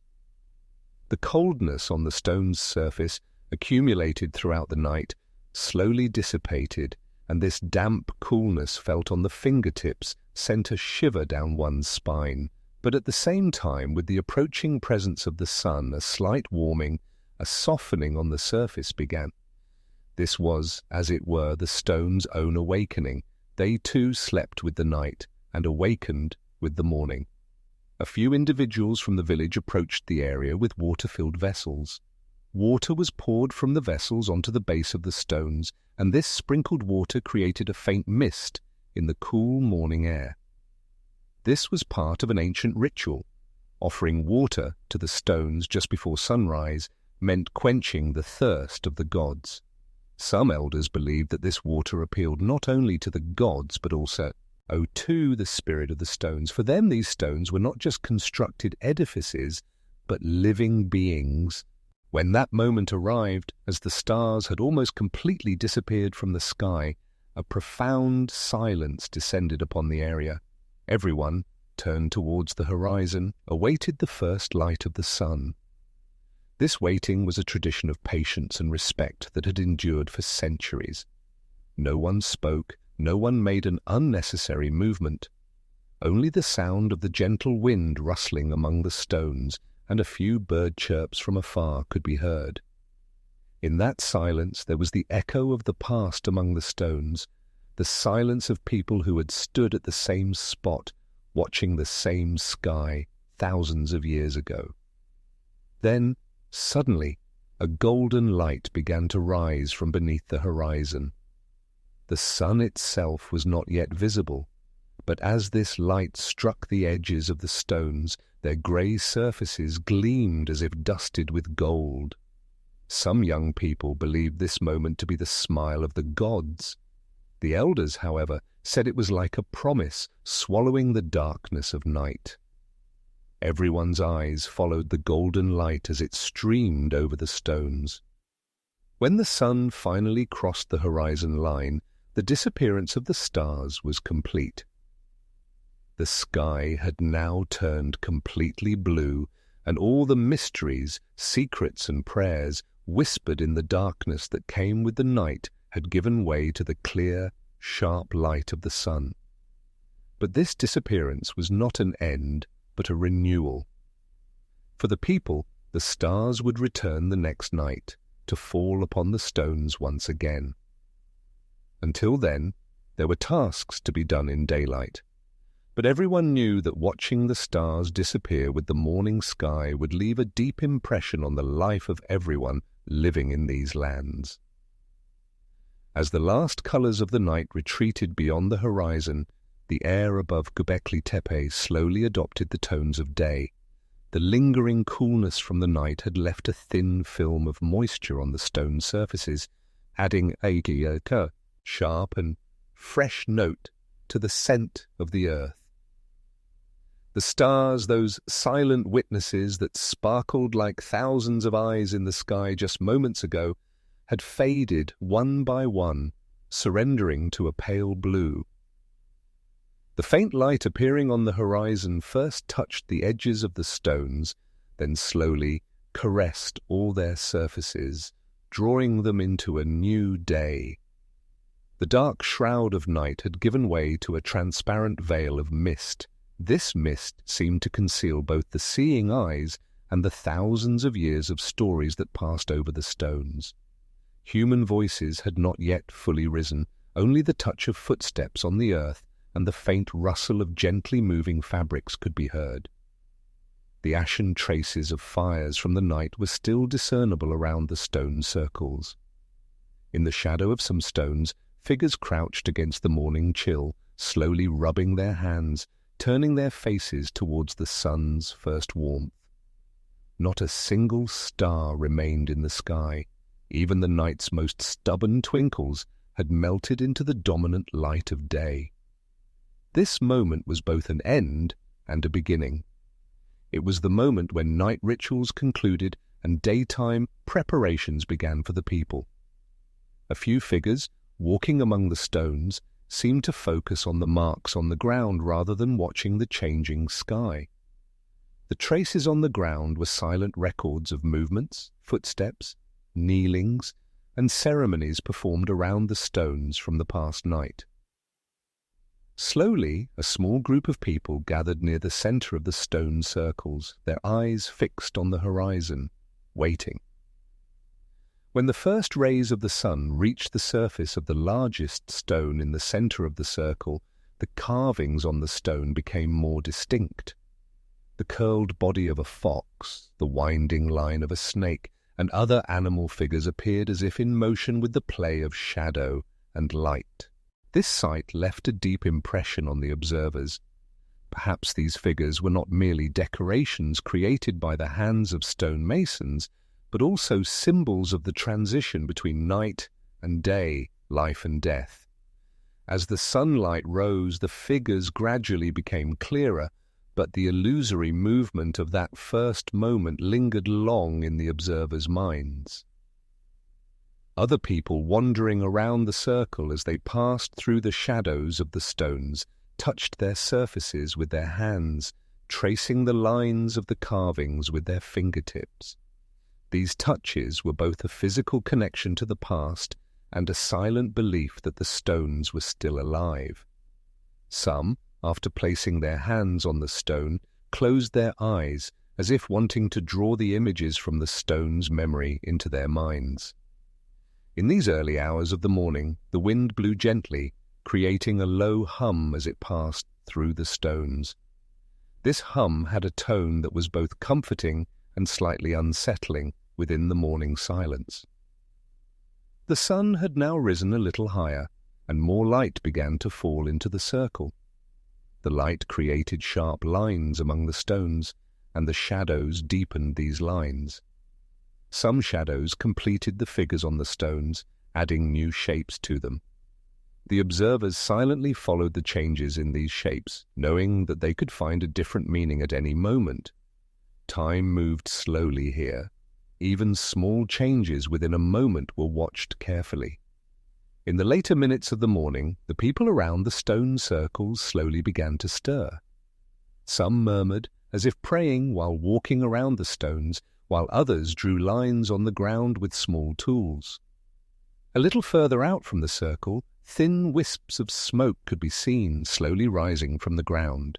These wisps announced that the first fires of the morning had been lit. A group of people standing by the fire careful.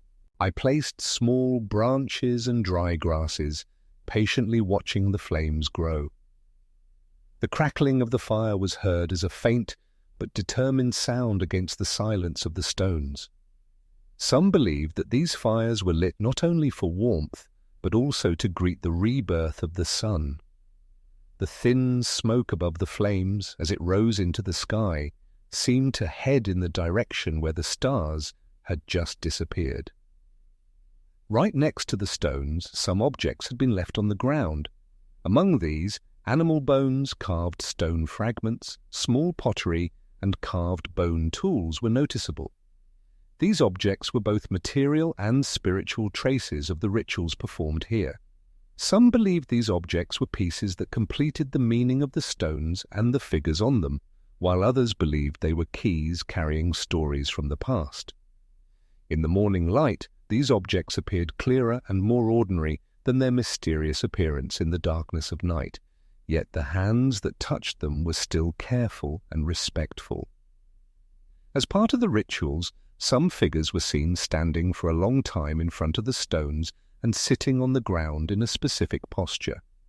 These people, sitting silently with their knees drawn to their stomachs and their arms wrapped around their legs, seemed to be listening to both the sky and the earth. Perhaps this posture was a moment of rest after rituals that lasted through the night, but it could also have been a way of preparing for the new energy brought by the morning. From among these silent figures, sometimes one would slowly stand up, take a few steps, and then stand again in front of the stone. Every movement was conscious and measured. There was no place for haste here.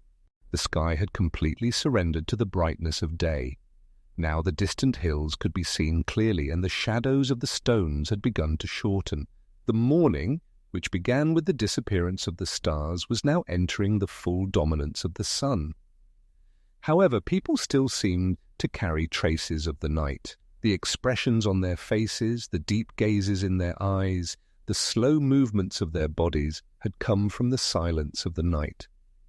These morning hours were the calmest time of the day, neither as dark as night nor as noisy as noon. The stones of Göbekli Tepe had witnessed this moment countless times over thousands of years, seeing different people, different stories, and different prayers each time. The sun had risen a little higher in the sky, its light now striking the stones of Göbekli Tepe harshly. As the morning coolness slowly receded, the grey and beige tones of the stones began to warm under the sun. The shadows had shortened, retreating from their long, sharp lines of the morning to shelter at the feet of the stones. At these hours the air was still cool enough to breathe comfortably, but the slight warmth felt on the earth's surface indicated that noon was not far off. The people around the stones had left behind the heavy ritualistic silence of the morning, turning to their daily tasks with slow but purposeful movements. In the center of the circle, the figures who had sat silently in the first light of morning were replaced by people examining the stone surfaces, tracing the carvings with their fingertips, and whispering among themselves. Some stood as if measuring the direction of the light falling on the stones, pointing to shadows with their hands, visualizing the sun's position by looking at the horizon. Perhaps these movements were not just daily observations. Perhaps they were part of an ancient wisdom performed to understand the flow of time, to follow the cycle of seasons, and to ensure that rituals were carried out at the right moment. The stones of Göbekli Tepe were not merely silent witnesses, but also guides speaking the language of the sky.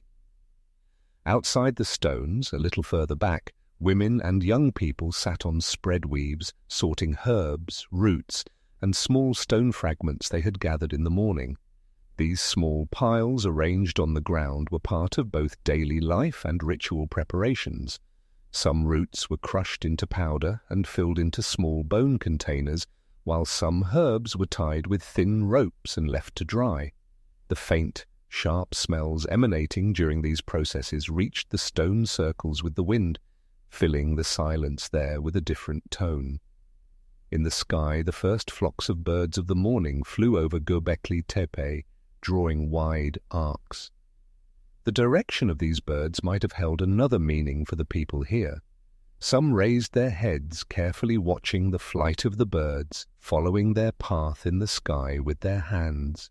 Sometimes, when a flock of birds passed directly over the stones, the people on the ground would fall silent for a short while, as if contemplating the meaning of that moment. In the center of the circle, the small fires lit at the beginning of the morning still burned faintly. The flames no longer rose high, but left a gentle warmth infused among the stones. A few people standing by the fire drew the smoke towards their faces with their hands, then slowly knelt on the ground and bowed their heads. This movement, perhaps, meant drawing the fire's power into themselves or establishing a silent communication with the gods through the smoke. A little further from Göbekli Tepe, near the horizon, a thin layer of mist still lingered. Although the dense mist of the early morning had dispersed, this thin layer faintly blurred the edges of the distant hills. The mist added depth to the landscape outside the stone circles, drawing one's gaze towards the horizon. Perhaps this sight evoked distant places, unknown lands, and yet undiscovered stories in the minds of the people living here. In the later minutes of the morning, a small flurry of activity began around the stones. A group of people, carrying long and slender tree branches in their hands, moved through the spaces between the stones, gathering stone fragments, bone shards, and small pebbles into a pile.